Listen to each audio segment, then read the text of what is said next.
West থেকে যদি হয় বেস্ট কিছু তাহলে তো মন্দ হয় না, তাই না? তো চলেন কিভাবে কি করলাম সেইটাই আপনাদের সাথে একটু শেয়ার করি। ছোটবেলায় দেখতাম গাছের নিচে ব্যাঙের ছাতা হয়, তো আমারও মনে হলো যে আমি একটু ব্যাঙের ছাতা বানাই, কিন্তু সেটা একটু কালারফুল হবে।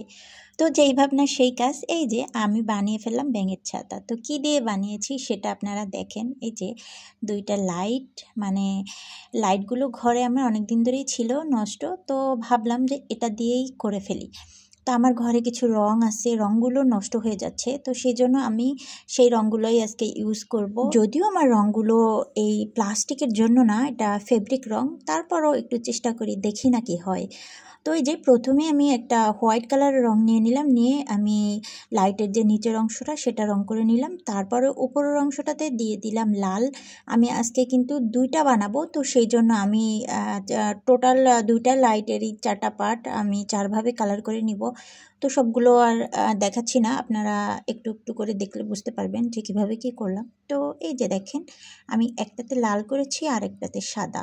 এখন আমি গ্লু গান দিয়ে এটা একটা বোতলের যে উপরে যে ছিপি থাকে সেটা আমি দিয়ে দেন আমি আবার গ্লু গান দিয়ে উপরের পাটটা লাগিয়ে নিলাম।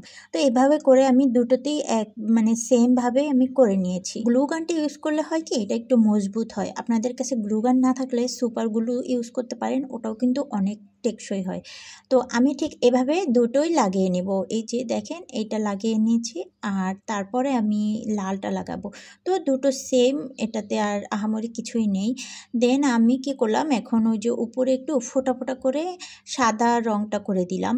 তো এটা একটা সুন্দর একটা মানে দেখার মতো একটা জিনিস হইল। তো আমি তারপরে কি করব, এই যে সবুজ রংটা একটু জমাট বেঁধে গেছিলো, তো লাগতে চাচ্ছিল না। পরে আমি আবার একটু পানি দিয়ে পাতলা করে দেন আমি এটা আর বাকি কাজটা করে নিছি। এরপরে আমি ওই পাতার উপরে আবার একটু পিঙ্ক কালারের ছোট ছোট ফুলের মতো দিয়ে দিলাম। জানি না এটা কি আঁকছি, যাই হোক আমি আসলে আঁকা জোগাতে এত বেশি পারদর্শী না, তারপরও যতটুকু পারছি চেষ্টা করছি। আপনাদের কাছে কেমন লাগবে জানি না। তো যাই হোক, আমি আমার ভালো লাগাটা আপনাদের সাথে শেয়ার করলাম। ভুল ত্রুটি হলে আপনারা অবশ্যই আমাকে জানাবেন। আমি নেক্সট টাইম আমার ভুলটাকে শুধরে নেওয়ার চেষ্টা করবো ইনশাল্লাহ। তো আমার আজকের এই ভিডিওটা আপনাদের কাছে কেমন লাগছে অবশ্যই জানাবেন। আর আমার এই ছোট ছোট কাজগুলো আসলে আমার ভালো লাগা থেকেই করে থাকি, আর সেগুলোই আপনাদের সাথে শেয়ার করি। এগুলো করতে অনেকটাই পরিশ্রম হয়, তারপর করার পর যখন লুকটা দেখি তখন আমার খুব ভালো লাগে। আজকের ভিডিওটা তাহলে এই পর্যন্তই। সবাই ভালো থাকবেন, সুস্থ থাকবেন। আল্লাহ হাফেজ।